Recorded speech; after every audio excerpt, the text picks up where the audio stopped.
Pay close attention. What you're about to see is Bible prophecy being fulfilled.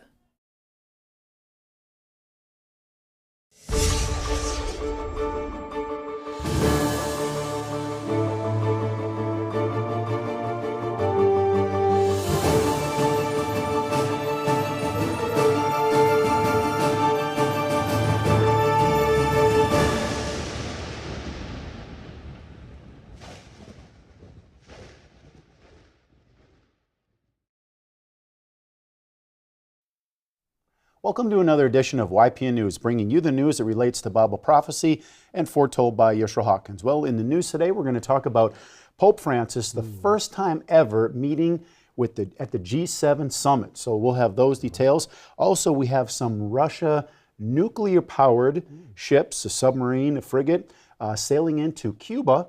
Okay, pretty close to the United States there. Sure. So we'll have those, and also Saudi Arabia not renewing a 50-year-old agreement for the petrodollar with the United States. So we'll have a video on that. But first, we're going to talk about the bird flu is continuing to spread, now infecting over 80 herds of dairy cows in a dozen states. Now, Rick Bright, the CEO of Bright Global Health, was interviewed by PBS NewsHour to share his insight on the risk of human transmission. Take a look at this video. The H5N1 virus, also known as bird flu, is spreading rapidly among dairy cows. It's been found in over 85 herds across 12 states. At least 3 farm workers have now been sickened by the virus. And while public health officials say the risks to humans remain low, concerns are growing. William Brangham has more. You have called this a, quote, dangerous inflection point that we are in right now. And you recently wrote, quote, that if we keep ignoring the warning signs, we have only ourselves to blame. What are the warning signs that you're seeing right now, and how are we ignoring them? Well, William, thanks for bringing more attention to this crisis, this situation. We're seeing more and more animals, mammals in particular, infected with this virus, and clearly a sustained ability to infect dairy cattle and spread from cow to cow.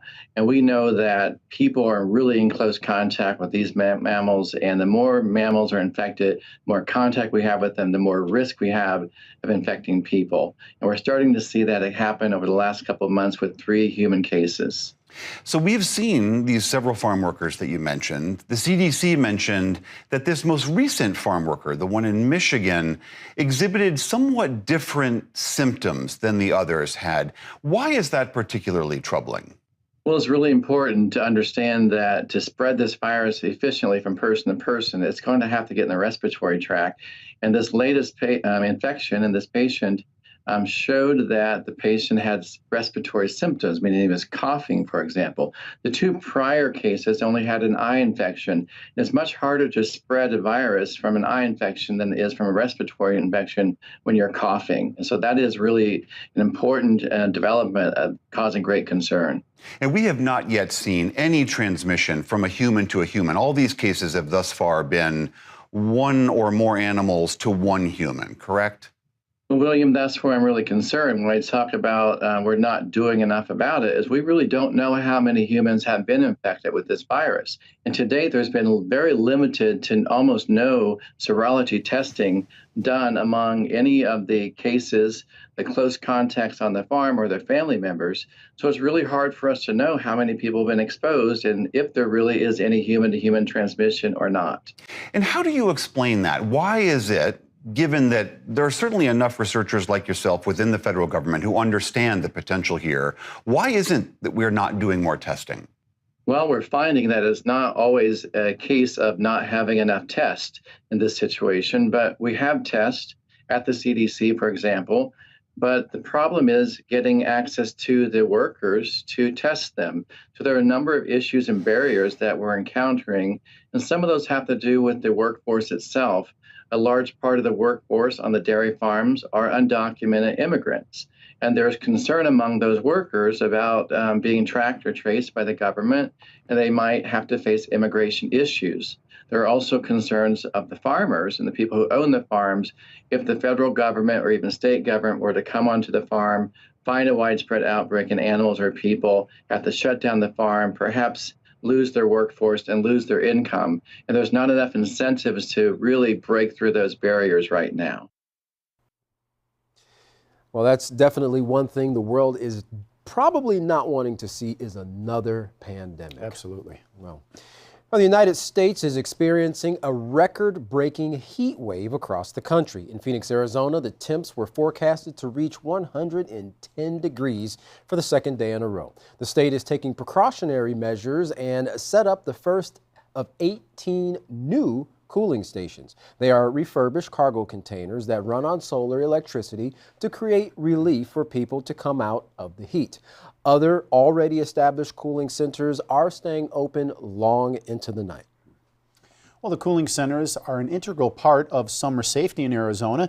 Due to the extreme temperatures last summer, Maricopa County saw a 50% increase in heat-related deaths. Now, just 300 miles to the northwest in Las Vegas, the temperatures have never been this hot so early in the summer season. Now, the extreme temperatures have caught more people off guard and increased ambulance calls by 20%. Well, in 1974, the United States and Saudi Arabia created the petrodollar. But the Saudis are not willing to renew the 50-year-old agreement, which expired on the 9th of June this year.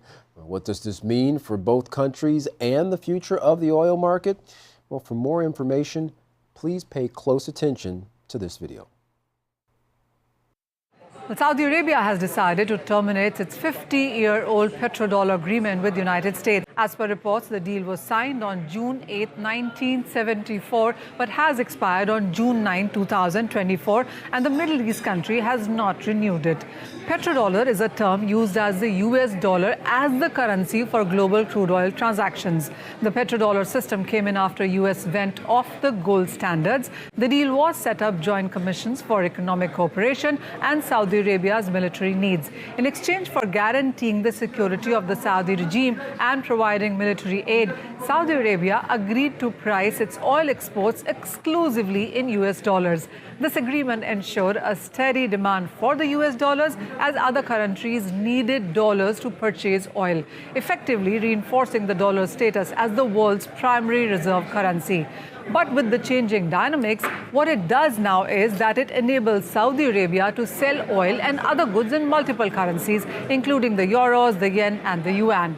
In any case, the rise of the renewables and natural gas have been steadily reducing the world's reliance on oil, and even oil-rich countries like Saudi Arabia have evolved. This is also emergence of the new oil-producing nations such as Brazil and Canada, which have challenged the traditional dominance of Middle East.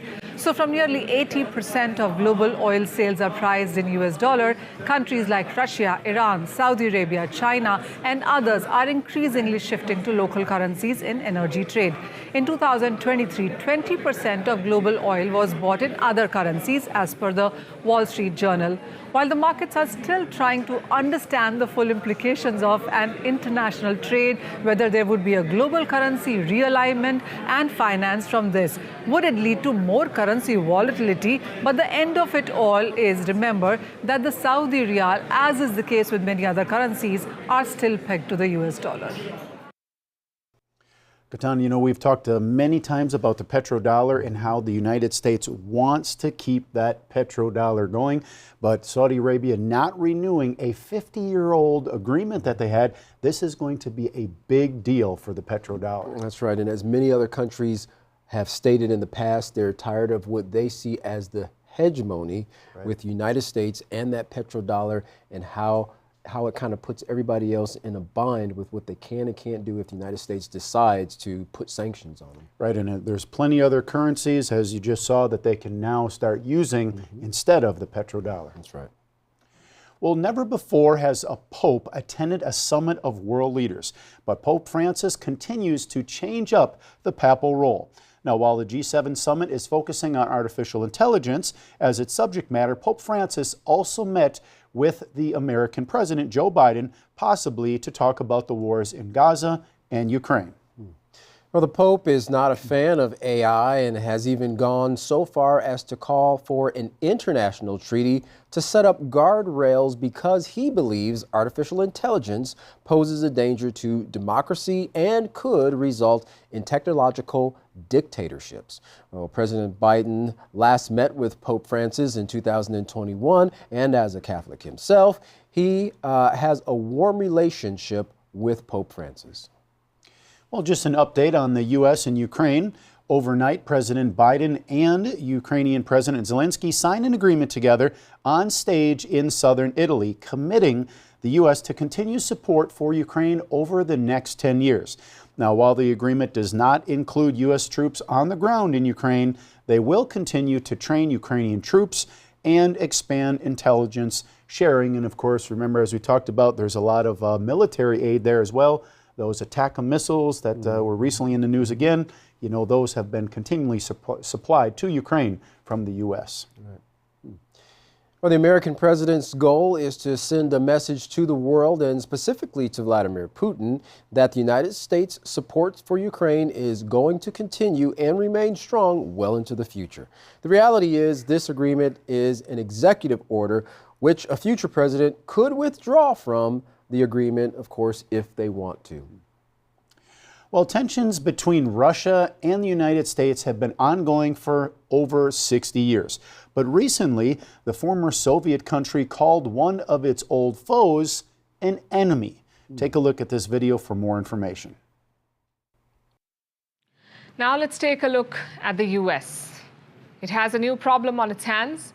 Russia has now officially called the United States an enemy nation. This came from the Kremlin spokesperson, Dmitry Peskov. Let me read out the translation of what he said. And we are an enemy country for them, much like they are for us. Again, that was the Kremlin spokesperson, and this is the first time he's said enemy, because it's not something to be said lightly. Now, you know that Washington and Moscow have never seen eye to eye. They've been on opposite sides in a number of conflicts, most recently in Ukraine. But through 2 years of the Ukraine war, Moscow went out of its way to avoid calling the U.S. an enemy state. Just look at Peskov again. Barely 3 months ago, he said that the U.S. was not the enemy, that Russia did not have any anti-American sentiments. But that has changed now. Why? Perhaps because of last week's escalation.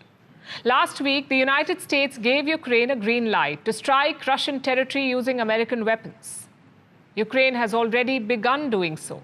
They're using American weapons to strike inside Russia, and Russia is furious. Putin says Ukraine is striking Russian territory with the help of Western specialists. The missile strikes against Russia are done by the Western specialists. We have no illusions about that.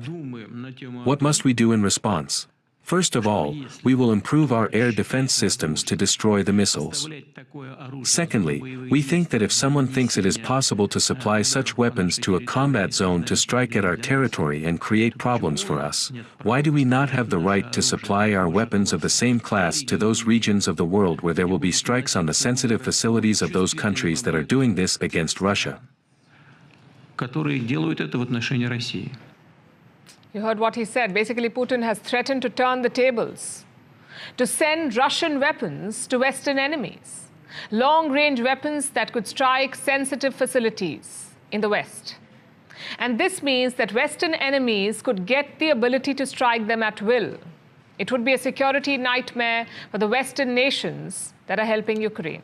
In the end, if we see that these countries become involved in a war against us, what they are doing makes them directly involved in a war against the Russian Federation, we reserve the right to act the same way. Overall, it leads to some serious problems. That was Putin's threat. But he isn't just content with that. He's also going for a show of force. Russia is sending combat vessels to the Caribbean Sea, to America's doorstep. Russia will participate in naval exercises in the Caribbean, along with Cuba and possibly Venezuela. Russian aircraft may also be deployed in the region and won't stop there. Well, there's a lot that goes with the use of particular words, and leaders and diplomats in general are pretty cautious as to the type of words that they actually let come out of their mouth, because that can be taken very seriously on a global scale. Right. It's just another notch higher to a conflict between the United States and Russia. And Russia is pretty much tired of feeling that pressure from the United States and NATO as a result, too. Well, a nuclear-powered Russian submarine and 3 Russian warships arrived in Cuba this week. Of course, this isn't a surprise to the United States intelligence community, but the question on many people's minds is why? Well, when the Russian vessels arrived, they were honored by a 21-gun salute by Cuba. Although the Russian submarine is nuclear-powered, U.S. officials say there is no indication that it is carrying nuclear weapons. Although this isn't the first time Russian ships have pulled into the Cuban port, the U.S. said this appears to be a response to the Biden administration's support for Ukraine. Well, this frigate has been used in the past to test one of Russia's new hypersonic missiles. As to be expected, of course, the U.S. Navy had vessels and eyes in the air and seas shadowing the Russian ships as they made their way across the Atlantic. Now, the Russian ships are expected to remain in Havana for a week before heading out again, possibly to Venezuela. Well, the United States Navy will, of course, continue to shadow them at that time as well. Well, Iran sent a warning to Israel saying if Israel goes to war against Hezbollah in Lebanon, it will find itself in a quagmire. Now, Iran's new acting foreign minister warned Israel not to launch a war, saying ramifications could backfire against Zionists if Israel launches a full-scale war against Hezbollah in Lebanon, which the foreign minister called the cradle of resistance. Well, the Iraqi foreign minister said, quote, if an attack occurs on Lebanon, then this will have an impact on the entire region, end quote. Well, the IDF is recommending to wrap up the Rafah operation in Gaza to prepare for a wider war against Hezbollah in Lebanon. IDF troops have been carrying out exercises, training for combat in the northern arena for the past 2 weeks. Well, President Biden said once again that Hamas is standing in the way of a ceasefire agreement. President Biden said, quote, I have laid out an approach that has been endorsed by the UN Security Council, by the G7, by the Israelis, and the biggest hang-up so far is Hamas refusing to sign on even though they have submitted something similar. A Hamas official said to CNN that it doesn't know how many Israeli hostages are still alive. You have to remember, not only did Hamas take hostages on October 7th, so did other terrorists. And, you know, they're looking at that, and that conflict between them and Israel is ongoing. There's a lot of finger pointing. There's not agreements wanting to be made. And again, like we've said in times past, you know, it's these hostages and it's the civilians that are tending to suffer the most because the leaders are pretty much safe in their, you know, their palaces far away from the action. Right, and what everyone is watching is this conflict between the Israelis and the Palestinians going to lead to a larger regional conflict, which will include many other nations? Yeah, well, when you take that into consideration, and you take also into consideration the petrodollar, you know, and that the attempt for that to kind of cause a crumble, right. you know, and that's in that region as well. You know, you kind of wonder how this is going to destabilize the economy, which countries get pretty desperate when their dollar or their economy starts to go down, and they look at war as the only option to kind of create a big reset. Right. Very interesting stories in the news. That's right. Well, if you'd like to learn more, contact the House of Yahweh. When you do, don't forget to request your free copy of the monthly newsletter and Prophetic Word magazine. Here's how. To contact the House of Yahweh, you can write them at the House of Yahweh, P.O. Box 2498, Abilene, Texas 79604. You can call them at 1-800-613-9494. You can visit any of their websites by going to Yahweh.com, YisraelHawkins.com, or Yahweh'sBranch.com. You can also visit our website by going to YPNnews.com. You can email the House of Yahweh at info@Yahweh.com. For all calls outside the United States, please dial the number on your screen. And don't forget the Yisrael Says and Ask Yisrael programs online to aid you in studying and understanding of the scriptures. You can find those by going to YisraelSays.com and AskYisrael.com.